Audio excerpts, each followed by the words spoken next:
Bismillahirrahmanirrahim. Assalamu alaikum. Hello, everyone. Welcome to Teacher Development Webinars. Good morning, good afternoon, good evening, wherever you are. My name is Amanullah Sand, and I facilitate crystal programs at Teacher Development Webinars. I welcome you all at Teacher Development Webinars. Teacher Development Webinars is a social action project to support teachers and educators around the world with professional development opportunities. It is an initiative using the rise in online professional development to connect people from around the world with opportunities which they may not have had due to the old normal of face-to-face conferences. And now it's my pleasure and privilege to introduce Dr. Lynn W. Zimmerman. Lynn W. Zimmerman is a professor emerita of education from Purdue University. She has a PhD in curriculum and teaching, cultural foundations of education from UNCG, a master's in TESOL from Shenandoah University, and a master's in information and library science from UNC Chapel Hill. She has lived and worked in the US, Poland, Albania, Belarus, Moldova, Russia, Chad, and Uzbekistan. She recently served as virtual English language specialist in Pakistan. She began in TEFL as Peace Corps volunteer. Since then, she has served as a Fulbright scholar 3 times. She also has been an English language fellow and is a 3-time English language specialist at US State Department programs. Currently, she does a variety of online lessons development and teaching, as well as works a few hours a week as professional writing tutor at a local community college. What a pleasure it is to have you at Teacher Development Webinars. Dr. Lynn, welcome to Teacher Development Webinars.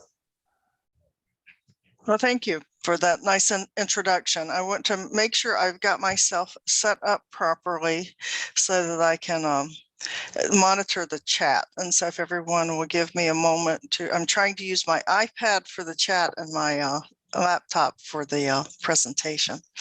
So let's see, here's my presentation. Share. And then where is the... Okay, so are we seeing just my yes, good to go. PowerPoint, Wonderful. Right? Okay, great. Well, thank you. So I'm ready to start, right?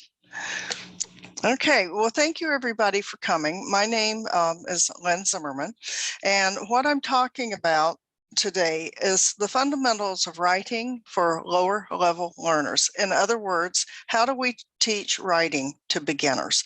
And the reason that this came up is I was talking to a colleague of mine, and we were discussing using webinars in the classroom, using webinars as a supplement to teaching about the different skills. And she and I were discussing this, and we both looked at webinars in different locations for teaching writing. And it seems like most of the webinars, so actually all the webinars that we found, were for upper level writers. And so for students that were intermediate and above. And so they focused on things like academic writing. They focused on writing in the US, a very popular writing instruction is about writing the 5-paragraph essay. And a lot of it focused on that. And there was very little focusing on how you should go about teaching lower level learners, when they're first starting. And so let's look at let's see, get my slide moving. Come on, no, that's not what I want to do. Now, why isn't the slide maybe that way? No? Okay. So the objectives for this webinar are that you'll be able to, first of all, to discuss challenges that lower level learners face when they're writing English. And so we'll talk about that a little bit. And this is going to be as interactive as I can make it.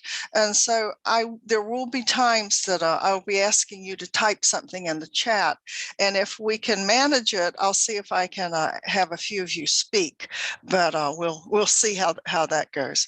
So first thing we'll do is discuss these challenges. Then we'll look at some problems that some learners may have and try to help them solve these problems. And then we'll analyze strategies, how we can help learners overcome these problems. So I need to do something to my screen. I can't see it very well. All I can, yeah, good. Okay, so the 4 topics we're going to focus on are, so we'll talk first about what is writing, and then we'll talk about challenges the lower level speakers face, and then we'll talk about identifying some problems, and then we'll analyze strategies for overcoming these. So in the chat, I would like for you, I see people are introducing themselves. And so perhaps I'll give a shout out to a few people. Farah, is that you? I saw that you sent a greeting there. So we've got people from the Philippines, from India, from Nepal, from Pakistan, lots of Pakistan, Egypt, Morocco, Bangalore. That's not a country. That's a city, right? And so, so welcome everybody. I'm yeah, happy to see you here. So the first task I have for you, the first writing task, because I do want you to practice writing, is and let's see. The instructions are to write 1 or 2 words describing writing. And so I don't want to see a sentence. I want 1 or 2 words. We're going to make this simple because remember, you're beginners and you don't have a lot of language. So that's part of what you'll have to do today is imagine you're a beginner. Okay, let's see. Express ideas. Okay, that's the first one that was not more than 2 words. Express oneself, creativity, production. What else have we got? Yeah, let me go back to the longer one. Okay, output. That's one of the important things about writing is its output. Thoughts. Right, you're expressing your thoughts when you're writing. Written speech, organizing your ideas. Right, we use writing to organize our ideas. Let's see. Sharing, okay, how we share. And then at its most basic, writing is words, right? So, and then somebody also points out it's a psychomotor skill. We're not going to talk about that today, but it is an important part of writing. And let's see, Tatiana says vocabulary and grammar. So that's also part of it. So we have this productive skill, this output, and we're communicating in words, we're using vocabulary, and we're using grammar. And so all of this we have to keep in mind when we have learners that are just beginning to learn English and they're just beginning to write in English. All of these things are what we have to think about as they begin the writing process. So now I want you to put another idea. We're going to talk about another idea. So lower level learners face a variety of challenges when they're writing. And so again, I would like for you to write just one idea that you have. What is one challenge that your learners face when they're trying to write? What is something that is difficult for them when they're trying to write? And so type that in the chat. You can use more than 2 words this time. You can write a short sentence, a little short sentence, okay?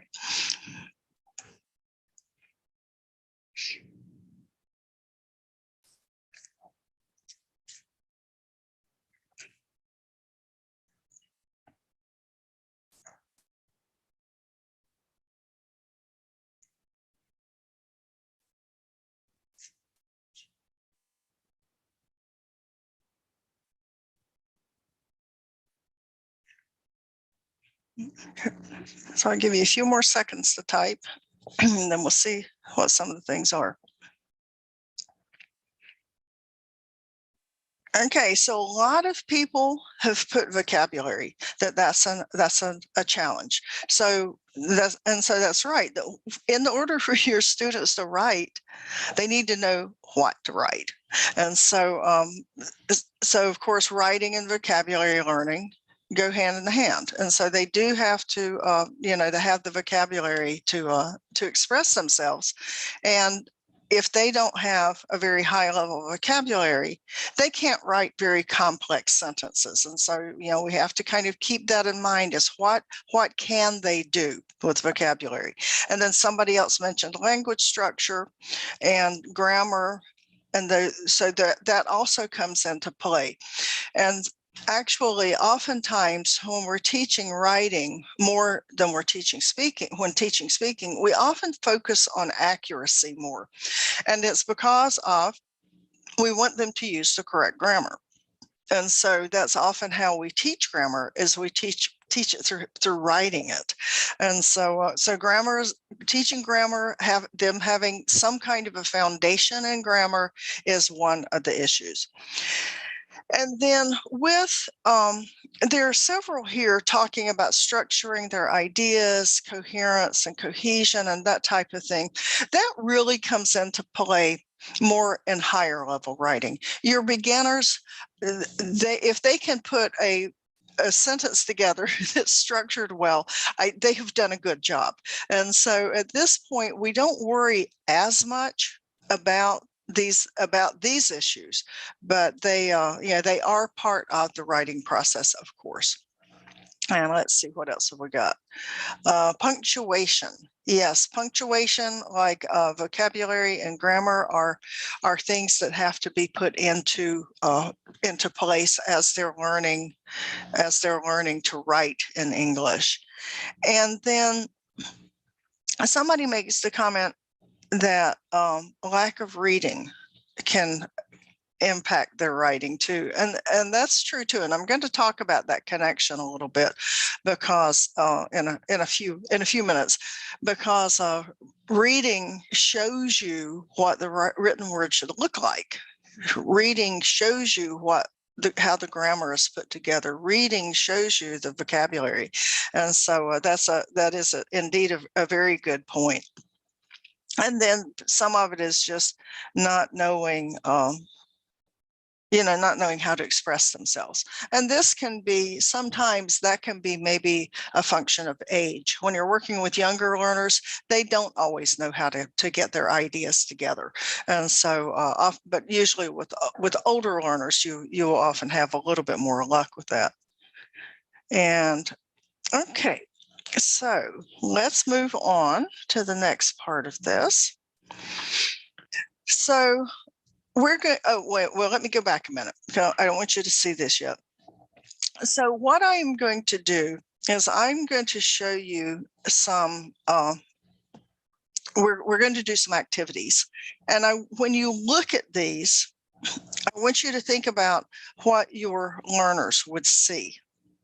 And so, think about these beginning learners, what would they see? But then, you'll be able to make choices. Some of this is I've, written things different ways, and you just choose the one that's correct, or you choose the one that's not correct, or you will retype the sentence. And if you don't want to participate in all of these tasks, that's okay. If you want to do some of them in your head, that's all right. But I do encourage you to write some of them too. Okay, so the first task you're going to do then is I have 3 sentences here. Or 4. No, I can't count. Sorry. No, I actually have 3 sentences. I had 4 and I deleted one. So we have 3 sentences here. And so in the chat, I want you to choose just one sentence, not 2 and not 3, just one sentence, and write it correctly in the chat. And so I'll give you a few minutes for a few of you to remember you're beginners. So write it correctly in the chat. Choose one sentence to write.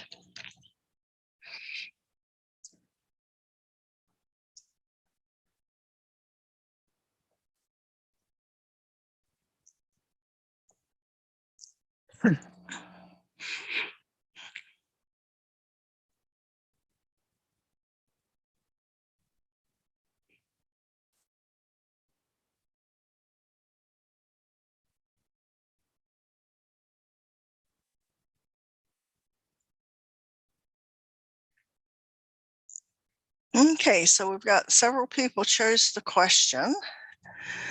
And then Adil, you didn't follow the instructions. You were supposed to write the sentence, correct the sentence that was there. And Mahmood.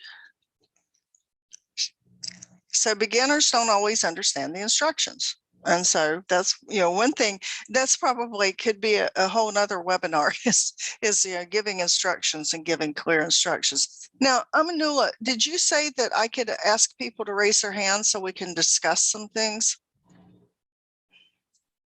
Sure, if you can.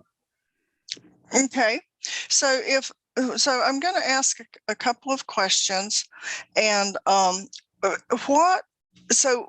we have these 3 sentences, and so what is one of the problems? If this were a student's work, what is one of the problems with this? You can either type in the chat, or if you raise your hand, I will try to call on you. And let's see, but I can only see so many people on my. So what is one of the issues here? Now, does anyone have their hand raised? Can you tell? So if someone want to participate, tell their answer aloud, you can raise your hand and I'll unmute you. So Okay, yeah, because I can't really see. I can only see a few people. Well, maybe we won't be able to do it this way then. But people have so you'll just have to listen to me talk. Sorry. So somebody said punctuation, right? And so these are 3 simple sentences that a beginner might write, and there's no punctuation. And so that's one of the issues that you'll have to think about when you're working with your beginner students, is how to teach them to use punctuation. And as you know, all English sentences have punctuation at the end. And so, and this one focuses on the 2 most common, using question marks and using periods. And so what I usually try to do when I'm teaching lower level learners to write, I don't try to introduce a lot of punctuation at one time. Well, so this one has 2. I wanted them to write a question, and I wanted them to write a statement. And so that way, they're focusing on just one thing at the time, instead of trying to give them too many things to remember, too many things to do at once. And then the other thing is the capitalization. And so all English sentences begin with a capital letter. And so, it's important that you have them practice doing that. You have them practice writing a sentence, and capitalizing that first letter. And within sentence 2 and sentence 4, we have a name. In English, names are always capitalized. And we have the name of a country. They are always capitalized. And so oftentimes, and I've seen this in course books, and I've seen teachers do this, is that when they're teaching how to capitalize, they'll maybe give a list of country names. And so, there'll be, Mexico and the United States, I don't know, Pakistan, Philippines, there'll be a few country names, and the student is supposed to capitalize them. So one of the things that is important, I think, and I did discuss this yesterday with a colleague of mine who used to teach English, and she taught beginners also. And she said that putting things in context is so important, and so it's more important to teach them to write a simple sentence using the words than just having them do a list of words, because that's like drilling, and drilling doesn't always accomplish what you want it to accomplish. And so we need to keep that in mind. Okay, so what is a strategy that you use when you're teaching basic capitalization and basic punctuation? How do you go about it? What is something you do?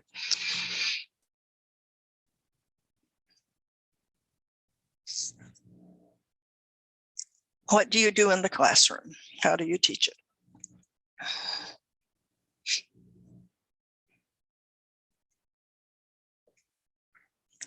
Oh, I see a hand up. Okay. sure, maybe we can unmute them. Okay. And the name is Oppo F11. So I'm afraid I don't know who you are. So what do you do? So I've unmuted you. You can say your answer.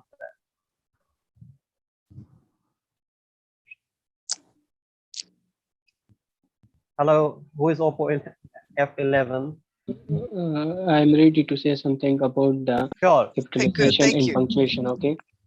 Thank you for giving me chance. Okay, thank you for giving me chance. as a teacher, when we wanted to teach the capitalization and punctuation, like before you mentioned and you show us the method and the strategy before we must write some sentences on the whiteboard and like end correctly. And after that, we ask the student to say something about, to ask the student where is the mistake in these sentences. For example, capitalization rules, any punctuation, mean, question mark, colon, semicolon, answer something. We must first write the incorrect sentences. In the end, when we complete our job, in the end, we ask the student where is the mistake in these sentences. If they show the sentences, the mistake, and tell the mistake about regarding the sentences, it's correct. If they don't know about the sentence, correct sentence, at that time we will tell him we should hear for the statement we should means the full stop mean, and for the question mark, if the sentence question, we should a question mark in the end of the sentence. Okay. And also we have some other rules. Okay, well, so let me go back to the chat. Thank you very much for that. So, so several people said, let's see, mute. Okay, so several people said something similar in the chat. To give examples, because that way the students, as we said, there's this connection between reading. If they see examples, they can see how they should do things, and then use it in sentences so that it's not just random words. And so I think we probably all have the same ideas about this, is that you need to give the students examples, you need to give it to them in context, and then give them a chance to maybe correct some errors so they can see, how that's how it looks when it's not right, and this is how it looks when it's right. So they're making those comparisons. So I've got an email here from a student, and in the chat, I would like for you to choose one of these sentences, one, not three, not five, write one sentence, and I want you to correct it. And then we'll talk about what's going on.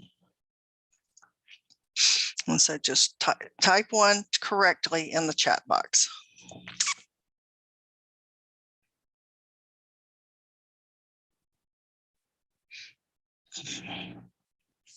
I told you there would be a lot of writing today.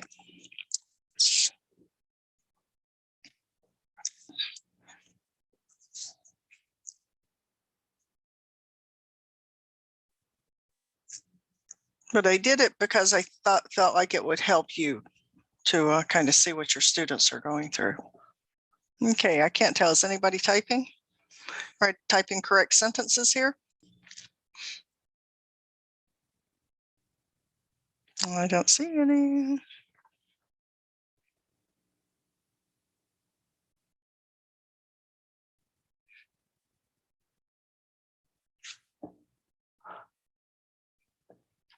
I would like for someone else to raise their hand. We've heard from UPO F11. If someone else would like to raise their hand, I would like to call on them.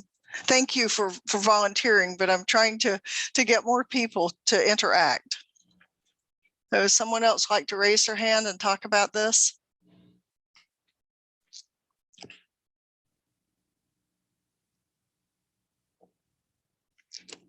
Okay, we have a hand up. And I'm afraid I have unmuted you. Okay, good. Thank you. So what do you want to talk about? Which one? Rukaya, you have your hand raised. I've unmuted you. You can share your answer or your thoughts.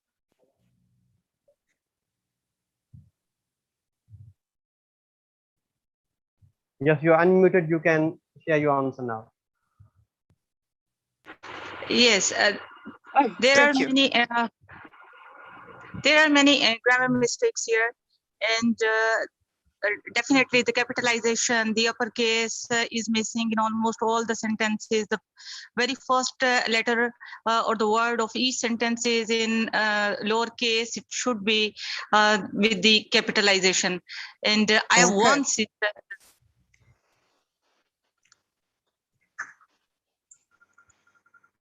we lost your audio. Sorry, I have internet connections issue here. Yeah. And so what did you want to say about this then? So we've got this variety of errors. So what?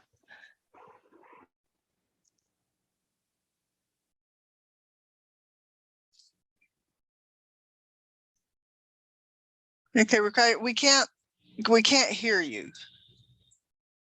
So Helen. Yes, Helen, can you? Yep, sure. Can you hear me? Yes. Okay. Sentence 1. My name is Paul. Yeah. The noun Paul requires a capital letter P. Okay. And so so this happens a lot of times, I think, because Yes. why do you think it happens? Why do you think your students don't capitalize people's names or proper nouns? It could be they're not, they don't remember the rule that a proper noun should start with a capital letter. Mm-hmm. But they do remember that a sentence should always start with a capital letter. Okay. So you see, it starts with capital M for mine. But the rest of the sentence, it's all in small letters. All right. So they can remember that one piece. And so when you're working with your students, you know your students and you know what they can and can't do. And so you know that they'll probably always capitalize the first letter. But then everything else, you're going to have to work with them on, give them examples and so forth, right? Yes. Okay, good. Well, thank you. So I'm going to call on somebody else because a couple of other people had their hands on. Thank you, Helen. And so, you know, I really have a hard time with your names, and I'm sorry. Zulfihan? I see Yes, hello. Yeah, I'm just wondering whether the student is writing, knows the spoken language, but her written language is not there. It just pick up the spoken language and does not know or very limited in written communication. So oral C is there, but not there's a lot of mistakes in written communication. So grammar and the written. Thank you. Okay. Yeah, and that could be it. It could be that this student has not really read much, or really has not had much teaching about writing. And so, good point. And one more person, I'll call on Adil since the email was written to him.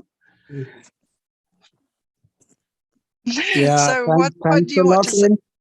I wanted to contribute because the email was written to me actually. So what do you think?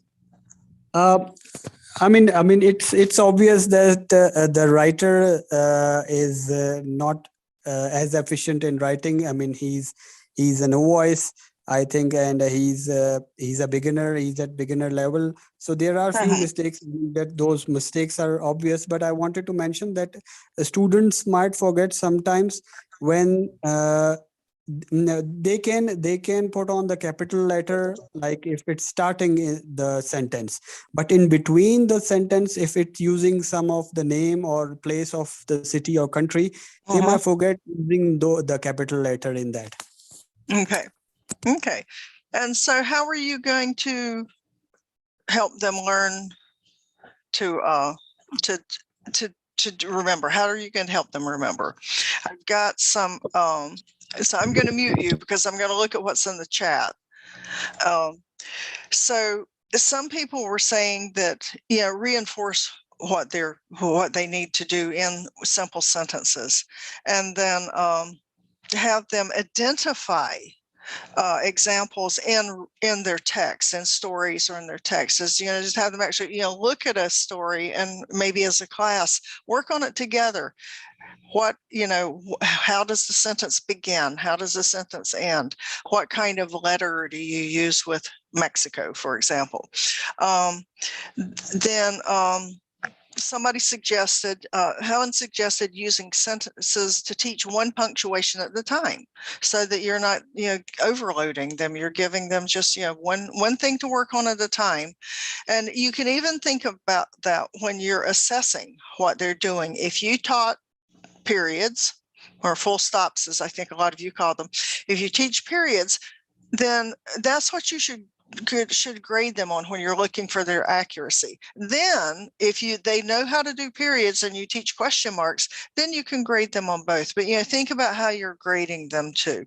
And then it looks like most of you did manage to type correctly in the chat, so this looks good.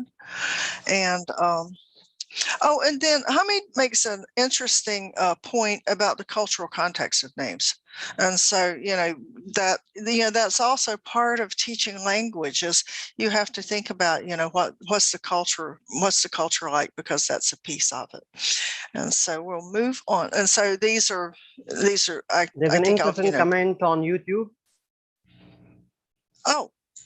Yes. So Andrea says because they have gotten used to do this on social media apps, so that's why they make such mistakes.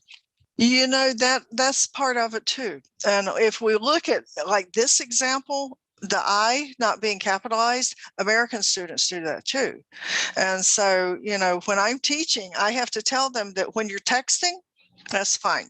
When you're writing something for class, that needs to be, or if you're writing a job application, you need to capitalize that I. So so thank you for bringing that up, because that is something that those are the examples that they may be seeing. And so in the classroom, you're going to have to give them good examples to look at. So okay, Hannah, I'm going to skip what you said because we're going to talk about that in a minute. And then Mohammed feels like that the punctuation, can be taken care of. So here's a little bit of the kind of theoretical background about you're thinking about teaching writing. And I'll start with Hannah's comment that connecting extensive reading with writing might really be helpful for young learners. And you'll see that the third point here is about that extensive reading generally promotes good writing skills. And that's true for native speakers, and that's true for English language learners. And so if you can get your students excited about reading and reading in English, that should improve their writing skills. And I assume that a lot of you are familiar with the work of Stephen Krashen, and this is one of his he is really believes in this, that reading improves writing and it improves speaking.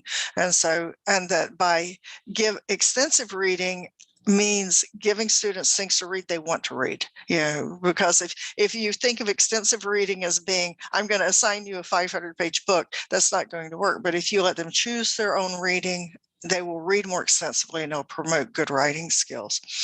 And so the research has shown that reading, speaking, and writing all support each other. And so, as one of these skills improves, the other ones can improve.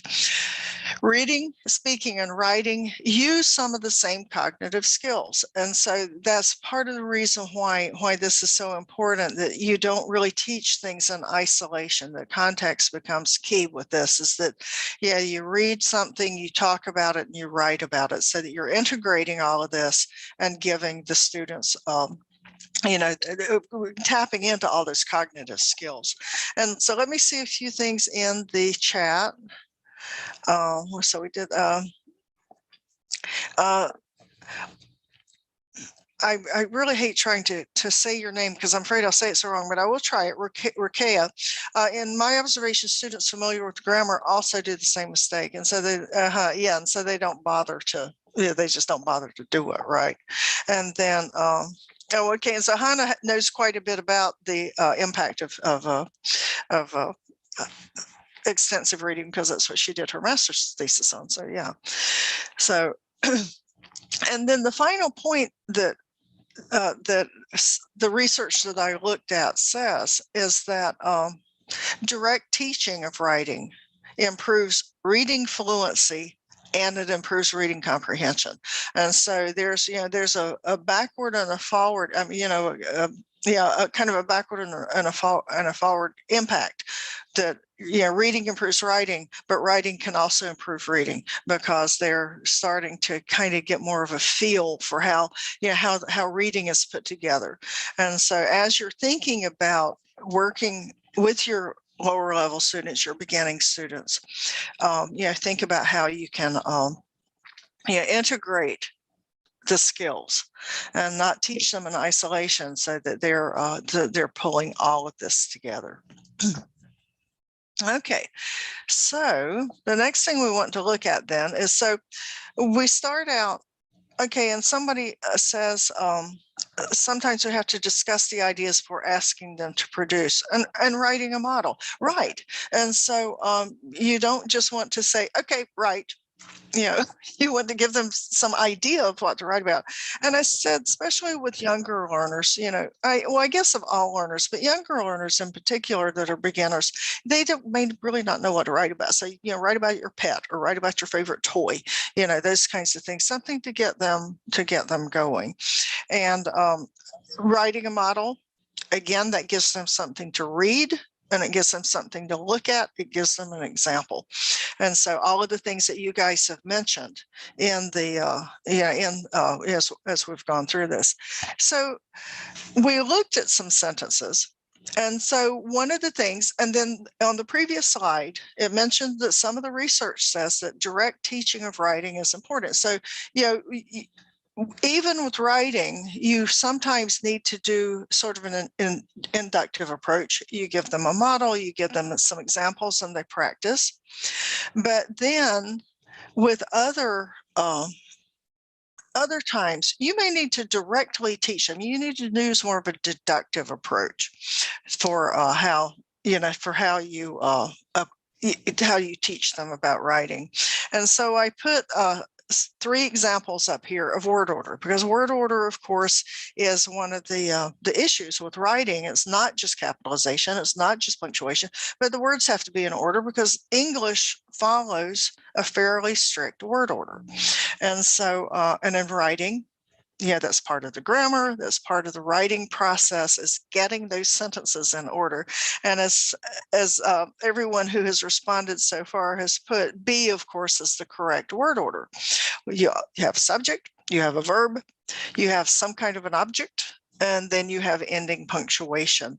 And so you'll have to teach. And a couple of you have mentioned when you were speaking too, that you do have to directly teach. So you teach them what the subject is. You teach them what makes a subject, a noun or a pronoun.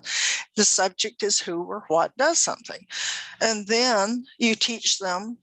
And as I said, you're integrating grammar into the writing process here. And you'll notice I'm saying the word integrate a lot. We're integrating reading, we're integrating speaking, we're integrating grammar into the writing process. So they learn about verbs, they learn what they do, they describe an action, they say something about the subject. So they learn to make that connection. Then you'll talk about whatever further information comes in as an object, and then the punctuation to show that the thought has ended. And as I said, I focused only on the period and question mark to just for simplification for beginners. So all of this is part of this direct teaching. And so you'll need to use a combination of indirect and direct teaching sentence writing, for example. Okay. So again, I have a little quiz for you here of a sentence. So which sentence, choose one of these and write it correctly.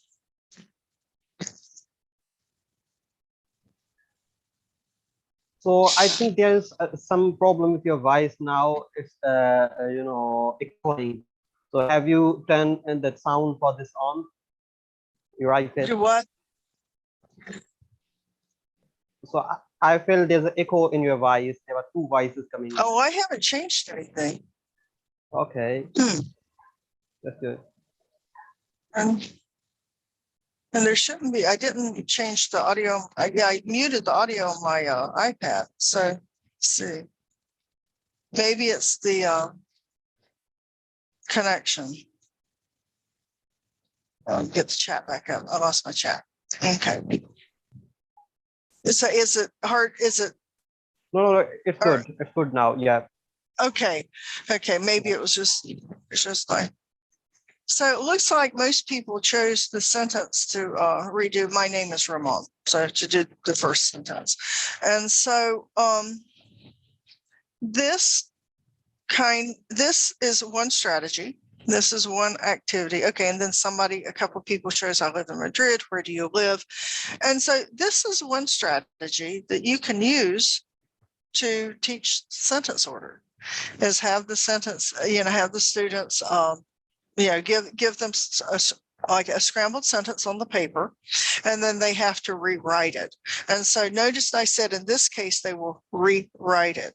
So because that's part of the process, is so that they can see, that, okay, yeah, I have to write this first and this first, giving them that, I forget what the connection's called, but giving them, that connection between, what they're seeing and what they're thinking, and then actually doing it, this kinesthetic kind of connection.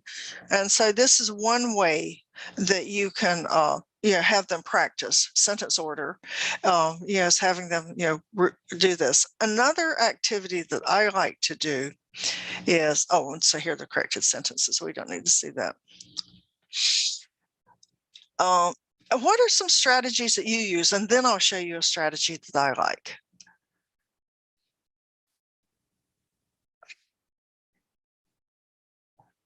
So what are, you can raise your hand or you can type in the chat. How do you teach word order or writing sentences in correct word order?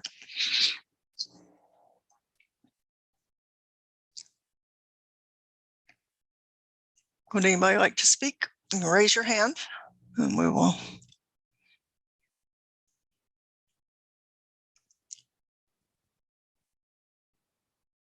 Okay, like a jigsaw puzzle. Okay, so somebody put that. Anyone else? Any other ideas? Listening to songs. Right, listening to songs, because that's good. And kids, especially young people, really, really love listening to songs. And so, okay, and then somebody suggests ask first and then let them identify the words using images of some kind of pictorials. Okay, other ideas? One that I like to do is this, and it's what the person who said jigsaw puzzle had in mind. So I have two sentences here, and imagine that these are pieces of paper, so that you've got them, you give them a sentence that's been cut apart. And so they actually have to take these pieces of paper and move them around. And so they would, take what, and they would move it to the first spot. And then they would, what is, and move that to the next spot. So that, they're rearranging these words. And so, and this is a kinesthetic activity that can help consolidate this learning quite well, is so that they're got this different things. And Farah's saying that she does this, and so you can see now there's something else that I did with these words. Does anybody see anything that besides the words being able to move, what else did I do to these words? Does anybody see it? Oh, and somebody suggests using a speaking technique, like first speak and then have them rearrange. And that would be a good way to begin. That would be a good way to get them started. Color coding. Thank you, Hannah. Right. And so if you'll notice, both the verbs are red. The subjects are both blue. Oh, and I forgot to turn this one green. The punctuation, both of the punctuation should have been green. I forgot to turn that one green. And so that's another way that when you're teaching word order is to color code. So perhaps you'll show them some full sentences that have, that say, my name is John. and they're color coded. And then when they get their sentences to reorganize, to arrange, then they can, for students who are visual learners that need that kind of support, then they can think, oh, okay, so this is the red is the verb, so that's where it should go. And so a couple of different ideas for how to do this basic writing of sentences. And thank you for your input, everybody.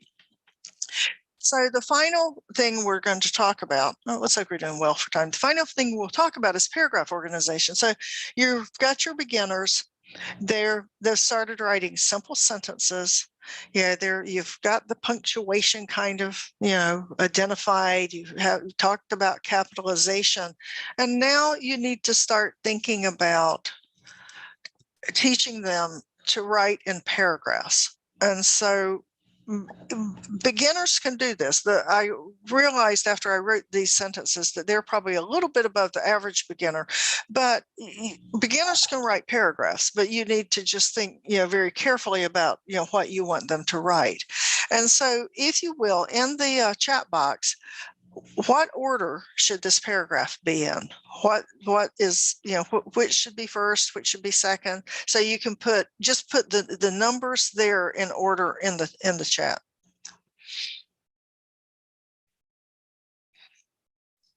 And I'll give you time to do a couple of these, for a couple of you to do this, and then we'll talk about it.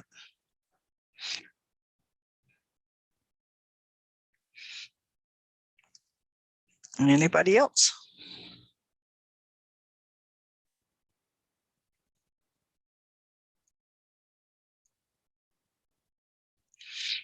Let me see. 2, 4.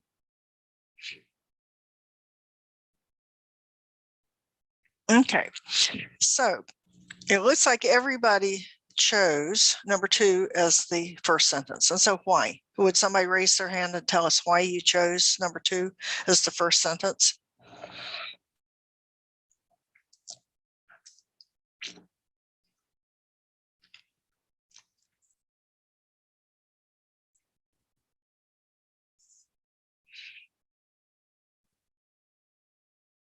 Nobody?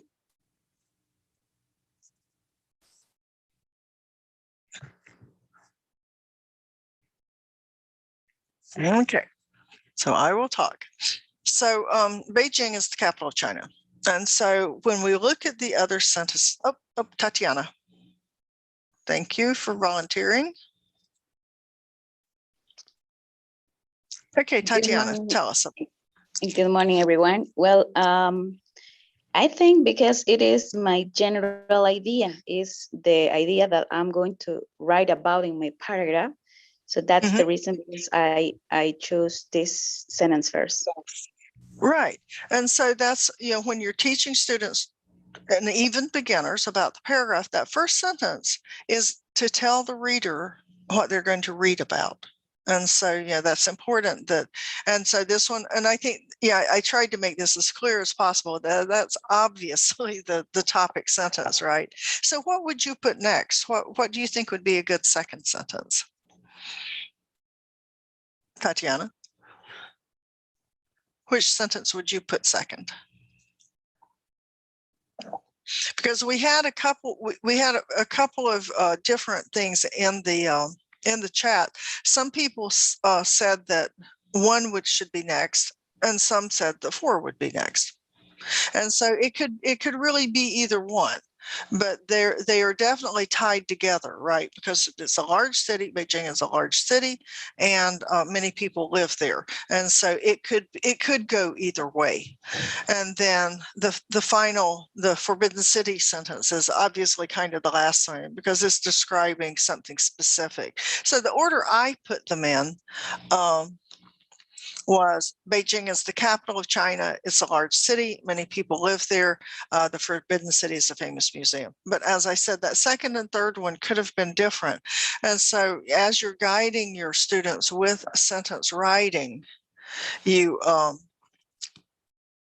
need to think about, how you can teach them to focus on whatever the main point is, the topic, and then what will support that topic. And so let's see, I was going to see if anybody.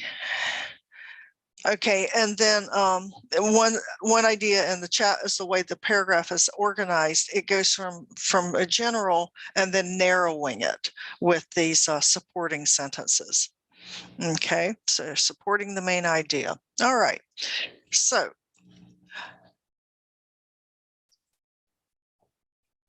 there are several things when you're writing a paragraph that you have to think about. Is, you know, the topic sentence, the supporting statements, and the summarizing statements, you know, so those are the main parts of the paragraph. And so when, think of some strategies that you use. How do you help your students learn to write a topic sentence? How do you help them learn to write supporting statements? And so if someone would like to either volunteer to speak about one of these things or type in the chat, that's fine.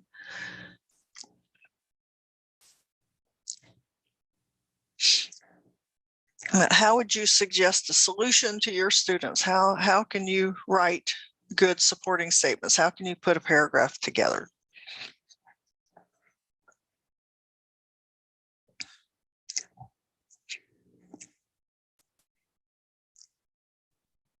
Does anybody want to talk about it? Oh, somebody raised a hand. Mohammed, okay. Okay. Hello, Mohammed. Hello. So what would you like to tell us? Hi, Dr. Lynn. How are you? Good. Actually, I had that writing problem with my students. So I'll tell you what I already do when discussing how to write a paragraph. Okay. I usually do brainstorming. I first teach them what is meant by topic sentence to get like a general topic, a general sentence about the topic we are writing. Then I write every sentence that the students tell me on the board, and through choosing like the main relevant sentence to be a topic one, I ask them to elaborate on this sentence. Like if they, for example, say pollution is a dangerous problem in our world now. So I ask them how, or give examples. Like this. Through these questions, I collect some supporting statements. So this is what I exactly do in my class. Okay, well, thank you for that. So I've got, yeah, and so somebody made the comment about how to start. How to start is often a problem for many students. And I think that Mohammed's idea of brainstorming as a class is probably a good solution to that. Not always, but I think that can be a good solution, is to, you know, to brainstorm so that everybody kind of can hear what other people are saying about the issue, and they can you know, think about, you know, what to do. And then several people have got you know, just some different techniques that they use. Now I don't know, Zulfihan, I don't know what PEE stands for. But then Swarna mentioned the cubing technique. And so, yeah, different ways to do that. Now, I think we're getting close to time. So I'm going to go, you can continue writing, but I will go on. So what I want to share with you is a strategy that I like. And it's called the 4-square writing strategy. And you'll see that the paper is, a cross is put on the paper to make 4 squares. And so, and then in the middle, we have the topic sentence. So the topic sentence of this little bit is that the 4-square writing method can be used in all English classrooms. And so in the first square, I have written first, it's simple to design, it's easy to use, it's flexible. In the second square, at the top, I wrote, it is adaptable to any level, any content, and any lesson plan. Third, it requires very little setup from the teacher, and they'll draw, they draw the squares on the paper. They they generate ideas, maybe through a brainstorm, and then they write. And then to summarize, this simple approach to writing is adaptable to all grade and proficiency levels with few materials and little setup time. And so this is a way to teach student, particularly beginner students, but I think intermediate students sometimes benefit from this particular method. And so the way that it's set up then, is that you have your topic sentence in the middle, you have an opening supportive sentence, a second supportive sentence, a third supportive sentence, and then a summary. And so like the Beijing example, it could be Beijing is the capital of China. That would be my topic sentence. And then the first thing would be that it is a large city. Second thing, it has many people. Then the third part would be the Forbidden City is a famous museum in Beijing. And then then the summarizing sentence could be something like, Beijing is the capital, or Beijing is a large capital, or Beijing is, the capital of China with a famous museum. And so it's a very structured way to help them organize their thinking, because as several people have pointed out that, helping them figure out the thinking process is part of the writing process. And so that's an important part of it. Oh, and somebody says that they use that for, okay. This point, evidence, and explanation. Okay, good.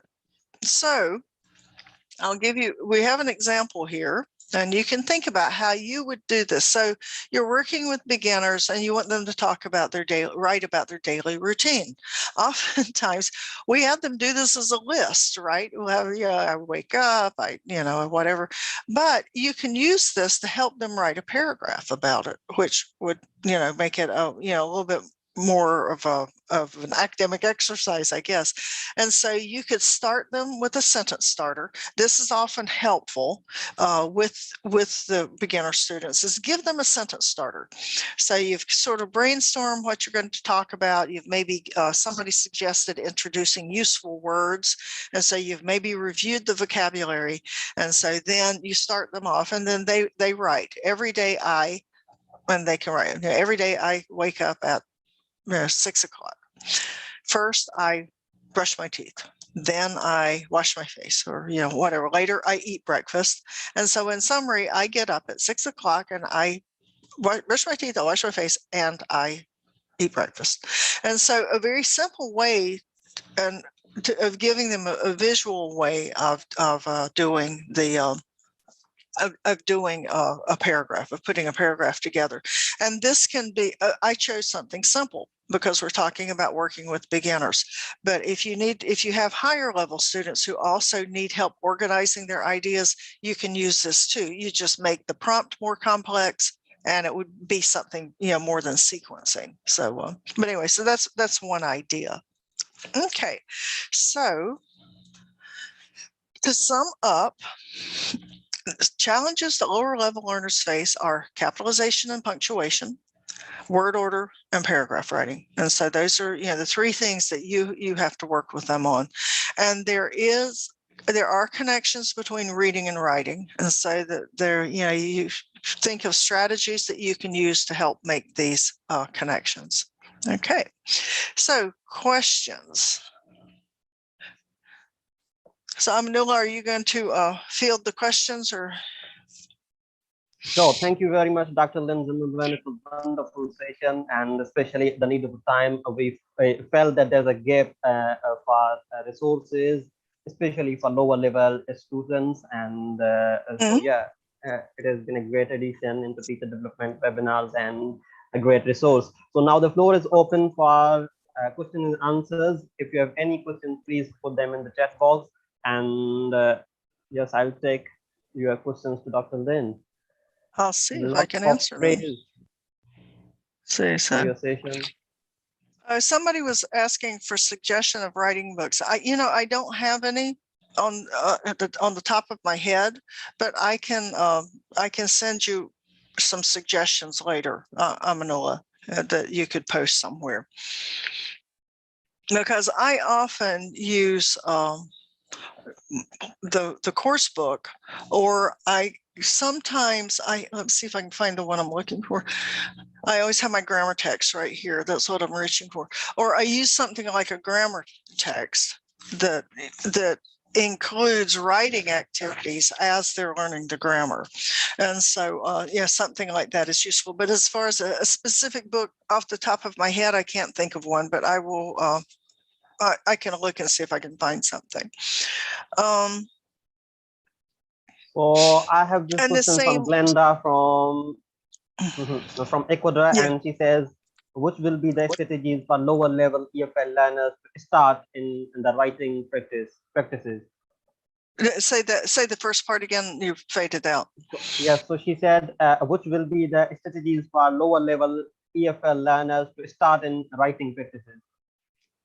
Well, I think like what we've talked about all through the webinar is give them examples, have them read, maybe speaking. You know, one thing I didn't mention is that even something like a dictation can be a good way to have them practice their writing. It's practicing their listening skills, but it also is practicing their writing skills. And so, you know, any of those, as I said, and I think examples and reading are the strongest, but as I said, something like listening to speaking and dictation is helpful. And then somebody said about how to teach punctuation, the same thing, examples of, have them, practice on their own, have them correct errors, that type of thing. Okay, other questions?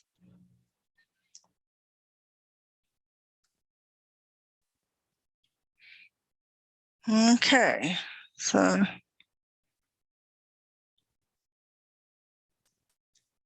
See, somebody asked about vocabulary teacher strategies. That's not the part. That's not this. That's not this session. That's a totally different session. Mm-hmm. We had a session on vocabulary teaching by Penny Orr, and it's available on Teacher Development Webinars. Okay. A very famous one. So yeah, go watch that. Oh yeah, Penny Orr is one of my go-tos. Yeah, so I was happy when I saw that you had actually I was impressed that you had a webinar by her. She was so kind.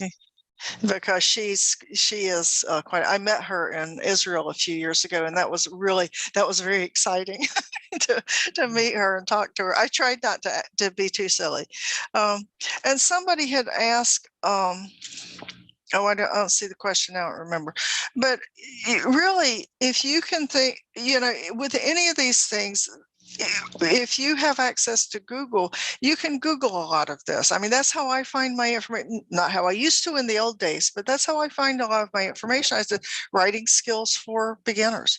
And you can find a lot of free material on the internet.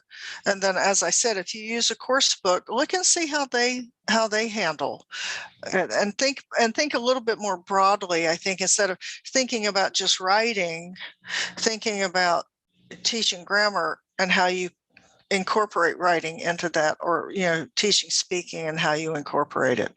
So all righty, well, thank you very much, and I think it's probably about time to sign off, isn't it? I have some questions from a YouTube audience, and I would like to acknowledge the YouTube audience. Thanks for joining us. Okay. And it was great to have you with us. So yeah, Haji Nawab asked that what is the relationship between reading and writing, and what writing activities can be helpful to motivate learners to write a text? Okay, I heard the first question, which is, we talked about that earlier in the webinar, the connection between reading and writing, because reading gives students examples, and then writing helps them comprehend reading a little bit better once they see how the sentences are put together. And what was the second part of the question?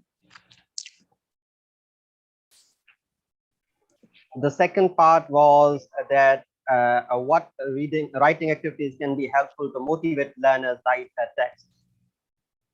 Well, that depends on your students. Really, because you think about you know your students, and that's why I tried not to be too specific about some of these things, because students in one country or students of one age will be motivated more by some things than others. But the main thing is basic teaching is select things that are relevant to them. Don't if there's some kind of a sort of a boring text in the course book and they don't really connect with it, think of something that could be relevant. Something like your daily routine that's relevant to students. They want to be able to talk about that. They like to be able to write about it. Have them write about if they have pets. Ask them to focus on topics that are relevant to them for reading and for writing, and they will be more engaged. Okay. A question from Nasreen from Bangladesh, and she asked that, does age matter to improve writing skills? If yes, how? Let's say what? So I missed the first part of what you said. Yes, she says that, does age matter to improve writing? Does writing? Does age? Yes. Yes, age. Okay. Yeah, I wasn't catching that. So yeah, of course it does, because younger students and younger kids are not cognitively developed enough to write very abstract or very complex sentences, nor to write complex ideas. And so you do have to take age into account. So your learner needs and your learner level is important. I mean their age level is important, because kids don't really develop abstract thinking skills until they're 8, 9, 10 years old. And so you don't want to have them try to have them write about something that's fairly abstract, because they won't really understand how to formulate their ideas. Whereas you have them write about something concrete, like my pet, or something like that, then they can put that together. Thank you so very much, Dr. Lynn Zimmerman. It was wonderful to have you at Teacher Development Webinars. And now, any final words, tips, or strategies, or something you want to say in the last? I would just like to thank everybody for coming, because it actually gave me a chance to think about this topic some. Because it's something that I have done, of course, as an English teacher, but I've never really thought about exactly how do we do this and why do we do this. And so it was a good opportunity for me, and I want to thank you for inviting me to take part in your webinars. So everyone, I hope you have, I think most of you, I think, are in the evening. And so I hope you have a good evening, and maybe we will meet again sometime.